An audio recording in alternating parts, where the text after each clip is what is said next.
لما نلاقي أب في بيته ماسك الموبايل ليل ونهار وسايب احتياجات أهل بيته ولا سائل فيهم، لما نلاقي أم طول النهار ماسكة الموبايل وقاعدة قالوا قلنا وعملوا وعملنا وسايبة عيالها اللي يربيهم الشارع، لما نبقى في تجميعة عائلية كل واحد فينا يمسك الموبايل بتاعه ويعيش في عالم موازي وسايب الناس اللي حواليه الاسم إن احنا متجمعين، لما نلاقي جريمة بتصل في الشارع ومن قبل ما تحصل الجريمة والمجرم رايح يعمل جريمته والناس ملمومة حواليه مش عشان تمسكه ولا تضربه، لا عشان تطلع تصور الحدث في أوله، عشان تنشر فيديو وتقول جريمة مروعة حصلت في المكان الفلاني وتجيب أعلى نسبة مشاهدات. لما نشوف كل المناظر دي بتحصل يبقى احنا وصلنا لمرحلة إن الموبايل هو اللي بيستخدمنا مش احنا اللي بنستخدمه. بصوا يا جماعة، حاجتين مهمين لازم تاخدوا بالكم منهم.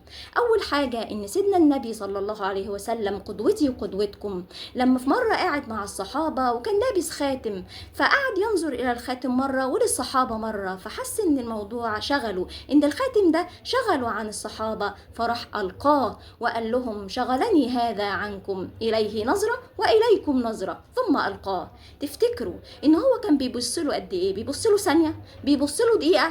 مرضيش بيها النبي صلى الله عليه وسلم، مرضيش ان هو ينشغل ثانية او دقيقة عن الصحابة وعن مسؤوليته وراح ألقى الخاتم. فما بالك احنا بنقعد بالساعات بيشغلنا الموبايل عن مسؤوليتنا وعن حبايبنا وعن ان احنا نقعد نتكلم معاهم، لكن الكلام مش فارق معانا وبرضه بنضيع وقتنا قدامه.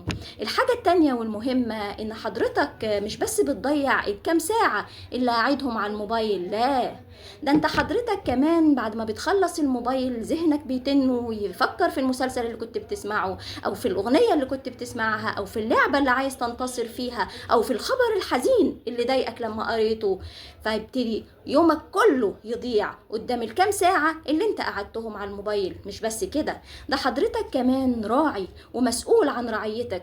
فتعالى بقى لما يجي ربنا سبحانه وتعالى يبتدي يسألك ويقولك ها عملت ايه في الناس اللي انت كنت مسؤول عنهم؟ يا ترى كنت قد المسؤولية ورعيتهم ولا ضيعتهم بلا سبب؟ حاجة كمان الأهم، تعالى كده اتكلم مع شخص بيقعد كتير قدام الموبايل واقعد اتكلم معاه هتلاقيه قاعد متنح، حرفيا كده متنح، قاعد ما بيعملش حاجة لان هو اصلا انت بالنسبة له شاشة بيتفرج عليها، هو مش بيسمعك علشان يستجيب، انت اصلا مش عارف هو شايفك ولا لا، انت مش عارف اصلا هو بيسمعك ولا لا، انت اصلا مش لاقي منه اي رد فعل. ليه؟ لانه من كتر القعدة على الشاشات هو بقى كل الاحداث اللي قدامه مجرد صورة. من الاخر كده يا جماعة، اي حد فينا اتزحلق كده في زحليقة الموبايل يا ريت تبقى اخر زحليقة، لان العمر قصير ويا ريت الموبايل ده نستخدمه بدل ما هو يستخدمنا. والسلام عليكم ورحمة الله وبركاته.